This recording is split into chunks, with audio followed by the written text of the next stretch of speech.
Добро пожаловать в Абхазию. Рад личному с вами знакомству. В Абхазии вас знают о том, что вы один из тех, кто организовывал и проводил замечательные Олимпийские игры. Я тоже имел счастье быть к этому процессу планетарному отношению в плане обеспечения его безопасности. Еще раз приветствую здесь, в Абхазии. Добро пожаловать в Абхазию. Спасибо большое, уважаемый Аслан Георгиевич. Я очень рад встрече на гостеприимной абхазской земле, стране души, как ее называют сами абхазцы. Я очень рад, что наше взаимодействие между нашими странами развивается очень активно. И вы знаете, что в правительстве межправкомиссию курирует мой коллега Марат Шахрезянович Хуснуллин. Я с ним советовался, когда ехал сюда, по всем текущим вопросам. И самое главное, что мы видим большую динамику, особенно в последнее время, под вашим руководством.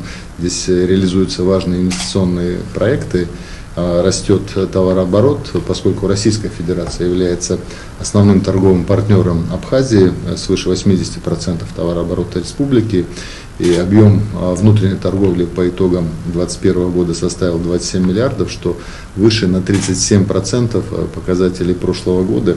Это очень хорошо. Ну и, конечно, главная цель моего визита — поговорить с вами об развитии туристической отрасли Абхазии, поскольку Абхазия жемчужина была Советского Союза, и огромное число российских туристов продолжает сюда приезжать. И мы знаем, что есть разные данные относительно туристического потока в Абхазию, но радует то, что он растет. И даже в пандемийное время здесь был достаточно устойчивый поток. И мы уверены, что приход на абхазский рынок российских туроператоров, российских компаний, он как раз скажется на благосостоянии республики, на занятости, рабочих местах. И, конечно, нужно вовлечение местных компаний, которые должны все туристические ниши свободные занять для того, чтобы как можно больше было вовлечение местного населения в эту очень эффективную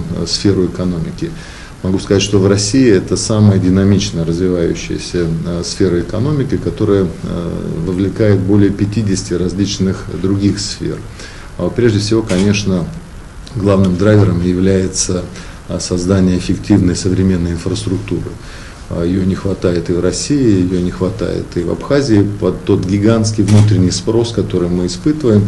И сейчас все время расставляет на свои места, и мы понимаем, что безопасный отдых может быть только в дружественных странах, и Абхазия наш верный, надежный друг, и поэтому, конечно, мы очень рады, что здесь этот потенциал сейчас под вашим руководством реализуется.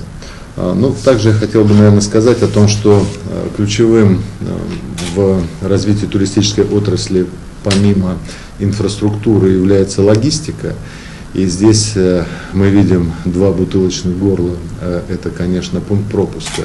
И есть планы, дорожная карта в ближайшее время существенно расширит пропускную способность до 100 тысяч человек в день и 20 тысяч машин. Такая работа ведется. Ну и помимо этого, конечно, мероприятия по реконструкции Сухумского аэропорта для того, чтобы обеспечить надежное авиасообщение между Россией и Абхазией. Мне кажется, это будет способствовать экономическому росту и процветанию Республики Абхазия и привлечет большое количество туристов и бизнесменов не только из Краснодарского края и ближайшего соседа Сочи, но и со всей страны, если будет организовано регулярное сообщение. Для этого, в общем-то, все предпосылки есть. Туристическая отрасль для нас является ведущей отраслью. А эта отрасль испытывает определенные проблемы. Часть из них вы уже назвали. На самом деле, окно в мир у нас через пункт пропуска ПСО. Мы неоднократно говорили об этой проблеме. Слава Богу, есть понимание у наших российских друзей. И то, что вы сейчас сказали, мы эти слова ждали. Мы знали о том, что идет работа, совместная работа. И, конечно же, данной проблеме необходимо придать импульс. Необходимо, чтобы вот эти целевые показатели по расширению пунктов пропуска, конечно же, были в ближайшее время, насколько это возможно, реализовано. Что касается реконструкции запуска Сухумского аэропорта, это важнейшая для нас задача. Я хотел бы вас проинформировать о том, что проектно-изыскательские работы уже идут. Инвестор в части аэровокзального комплекса определен. Ну и необходимо определиться с источником финансирования по полосе, по парковке, по стоянке там, и ряду таких вещей. Мы надеемся на то, что этот проект будет реализован, как мы и договаривались неоднократно с российскими коллегами в 2024 году. Абхазская общественность и весь народ Абхазии этого ждет.